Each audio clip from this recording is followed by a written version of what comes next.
ये तथागत ने अंतिम उपदेश के ख़त्म करने के साथ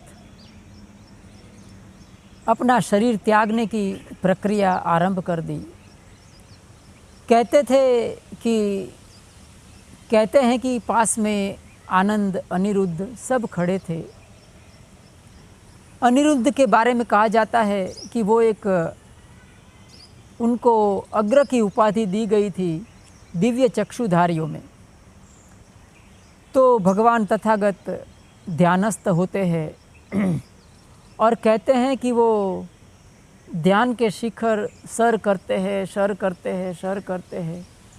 और प्रथम ध्यान, द्वितीय ध्यान, तृतीय ध्यान, आकाशानंत्यायतन, विज्ञानानंत्यायतन, उसके बाद आकिंचन्यायतन, नेव संज्ञा न संज्ञायतन, उसके बाद वो संज्ञा वेदित निरोध अवस्था में प्रवेश करते हैं और फिर से वो उतरते हैं कि संज्ञा वेदित निरोध अवस्था से लेकर वो फिर से नेव संज्ञा न संज्ञायतन ध्यान की अवस्था में आते हैं। उसके बाद आकिंचन्यायतन की अवस्था में आते हैं, फिर विज्ञान अनंत्यायतन की अवस्था में आते हैं, आकाशानंत्यायतन की अवस्था में आते हैं। उसके बाद फिर से चतुर्थ ध्यान, तृतीय ध्यान, द्वितीय ध्यान, प्रथम ध्यान में आते हैं और फिर से एक बार वो प्रथम ध्यान से आरूढ़ होते हैं और प्रथम ध्यान, द्वितीय ध्यान, तृतीय ध्यान और चतुर्थ ध्यान में आते हैं। अथ को भगवान तथागतो पठमम जानम समापज्जी, पठमम जानम वुट्ठ हित्वा द्वितीयम जानम समापज्जी, द्वितीयम जानम वुट्ठ हित्वा तृतीयम जानम समापज्जी। इस तरह करते करते वो कहते हैं कि संज्ञा वेदित निरोध समापज्जीम, संज्ञा वेदित निरोध समाधिम, संज्ञा वेदित निरोध वुट्ठ हित्वा नेव संज्ञान संज्ञायतनम समापज्जीम। इस तरह से वो फिर से चढ़ते हैं और कहते हैं कि चतुर्थ जानम समापज्जीम समनंतरा तथागतो परिनिब्बाई। चतुर्थ ध्यान में एक बार आकर अपने शरीर को वो छोड़ देते हैं। तो आनंद अनिरुद्ध को पूछता है कि भगवान बुद्ध ने क्या शरीर को छोड़ दिया है? जब भी पहली बार वो आनंद पूछता है तो अनिरुद्ध कहता है कि नहीं, अभी भगवान ने शरीर छोड़ा नहीं है, अभी तो वो संज्ञा वेदित निरोध की अवस्था में है। उसके बाद दूसरी बार भी आनंद पूछता है कि अभी छोड़ा है शरीर को, तो अनिरुद्ध कहता है कि अभी वो इस अवस्था में है। तीसरी बार पूछता है आनंद, जब भी भगवान चतुर्थ ध्यान से उठकर अपने शरीर को छोड़ देते हैं तो अनिरुद्ध कहता है कि अभी भगवान ने शरीर छोड़ दिया है, अभी वो परिनिवृत्त हो चुके हैं।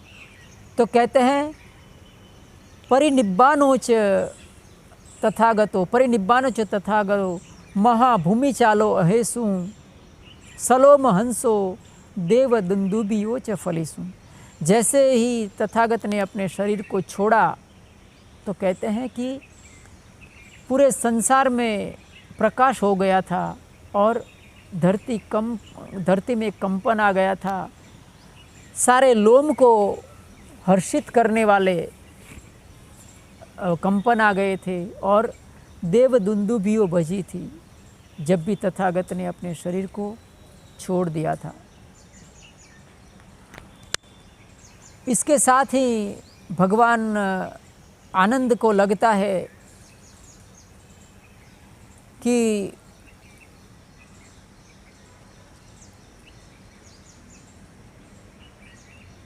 जब भी भगवान परिनिवृत्त होने से पहले बराबर पहले आनंद को लगता है कि पास में ही मल्ल की बस्ती है, जो कि भगवान के बड़े अनुयायी थे, भगवान के बड़े ही श्रद्धावान थे लोग। तो क्यों ना उनको बताया जाए कि भगवान तथागत परिनिवृत्त होने वाले हैं। तो आनंद ऐसा सोचकर मल्लों की बस्ती में कहने के लिए जाता है कि भगवान परिनिवृत्त होने वाले हैं, अपने शरीर को त्याग देने वाले हैं, थोड़ा समय ही बचा है। तो लोगों को जैसे ही पता चलता है कि कुशुनिरा के स्थान पर भगवान बुद्ध अपने शरीर को छोड़ने वाले हैं, भागे भागे लोग आते हैं और उनके दर्शन करने के लिए भीड़ की भीड़ लग जाती है। उसमें एक गृहस्थ था, वो भी देखता है, वो भी दर्शन के लिए आता है, लेकिन वो कतार में खड़ा रह जाता है और वो हटता नहीं है। वो कहता है कि मुझे दर्शन करने से क्या मिलेगा, मुझे तो उनसे ज्ञान लेना है, मुझे तो उनसे विद्या सीखनी है।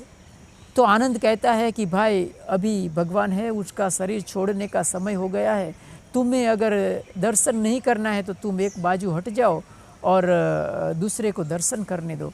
तो वो मानता नहीं है और हटता भी नहीं है। तो भगवान के कान पर उसकी आवाज़ पड़ती है, तो कहता है कि आनंद मत रोक इसे, उसे तो आने दे, वो बेचारा धम्म के लिए प्यासा है। तो आनंद उनको रिहा करता है और वो भगवान के पास जाकर उनकी वंदना करता है। भगवान उसको आर्य अष्टांगिक मार्ग का उपदेश देते हैं और वो आगे जाकर भगवान उनको परिव्रजित करते हैं।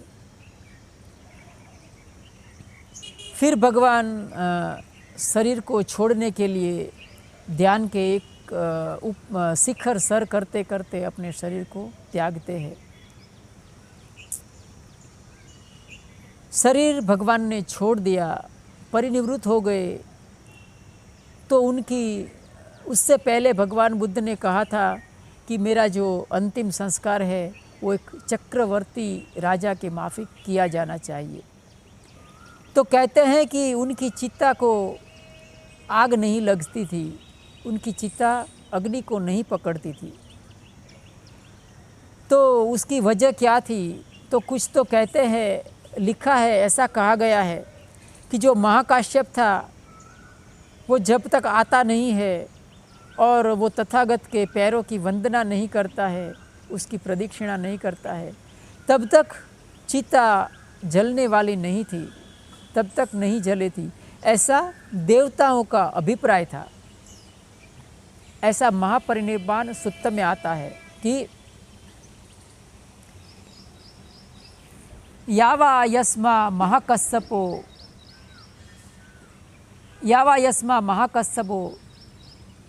भगवतो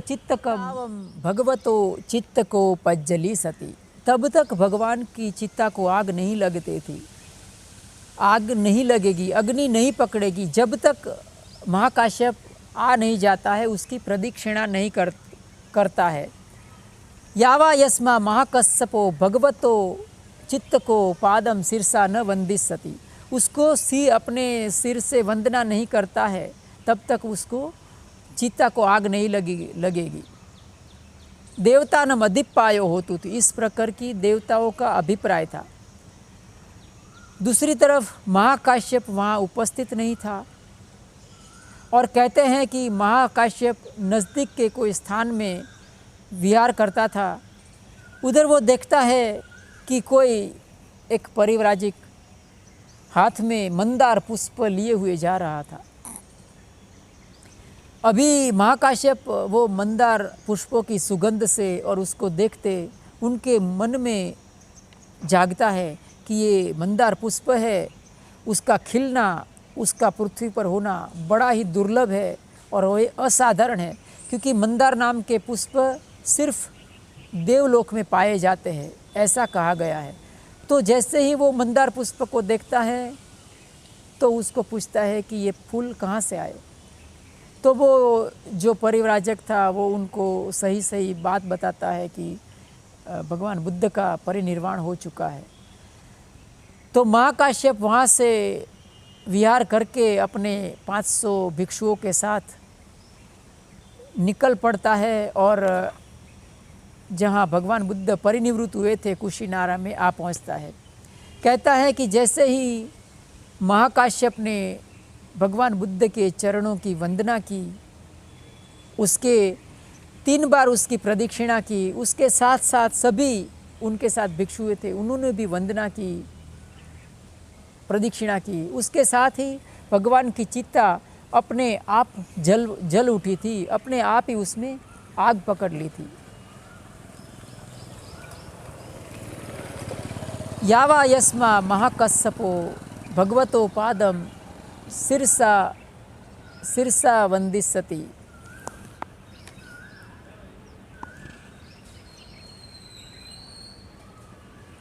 अथ को आयस्मा महाकश्यपो येन भगवा तेनु उपसंकमी भगवतो चित्तम उपसंकमित्वा तिखत्तुम पदिक्षणम कत्वा एकसम चिवरम कत्वा भगवतो पादम शिरसा वंदितु। जैसे ही उसने वंदना की भगवान बुद्ध के चरणों की, तो भगवतो चित्त को पज्जली, स्वयमेव भगवतो चित्त को पज्जली, उनकी चित्ता में स्वयं ही आग पकड़ ली। उनकी चित्ता ने भगवान बुद्ध की चित्ता अपने आप जल पड़ी। तो इस तरह से भगवान बुद्ध ने परिनिवृत्त हुए और आनंद ने 3 बार प्रदक्षिणा करने के बाद उसके बाद उसकी चिता प्रज्वलित हो चुकी। कहते हैं कि उनका परिनिर्वाण के बाद उसमें से बड़े बड़े 8 गंज उनकी धातुओं के बने थे। कहते हैं कि भगवान बुद्ध का परिनिर्वाण के बाद बड़े बड़े 18 घड़े भरे थे उनकी धातुओं के, और सब धातुओं के घड़े अलग अलग स्थान पर भेजे गए थे। 44 समादंता केसा लोमाच सब्बसो, 44 समादंता केसा लोमाच सब्बसो, देवता एक हरिसुम चक्कवालेसु परंपराति, चक्कवालेसु परंपराति। भगवान बुद्ध की जो धातु थी, उनके दांत थे, केश थे, लोम थे, सारे के सारी धातुओं सब एक एक करके सब ले गए, उनकी राख भी नहीं बची। और आज भी हम सब जगह उनकी धातुओं की हम पूजा वंदना करते हैं। इस तरह से हम उनके श्रद्धा के हम भावित करते हैं, श्रद्धा को भावित करते हैं। तो आज के इस वक्तव्य में हमने जाना कि किस तरह से भगवान बुद्ध परिनिवृत्त हुए। तो कहते हैं कि भगवान बुद्ध का शरीर त्यागा तो उनका शरीर सुकृत हो गया। तो आइए हम सब मिलकर भगवान बुद्ध के चरणों की वंदना करें, जिसको देव, मनुष्य और श्रेष्ठ मनुष्यों के द्वारा वो पूजित हो गए। ऐसा बुद्ध सुकृत हो गए। तो आइए हम उसको अंजलिबद्ध उसको प्रणाम करें। एवं इमं चक्षुमन्तं शरीरं सुसकत सकतेहि देवेंद्र नागेंद्र नरेंद्र पूजितो मनुष्य सेठे ही तथैव पूजितो तम वंदन पंजलिका भवित्वा बुद्धो हवे कप सत्ते ही दुर्लभोति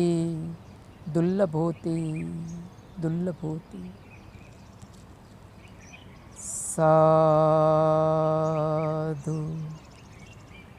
साधु साधु। सबका मंगल हो, सबका मंगल हो, सबका मंगल हो।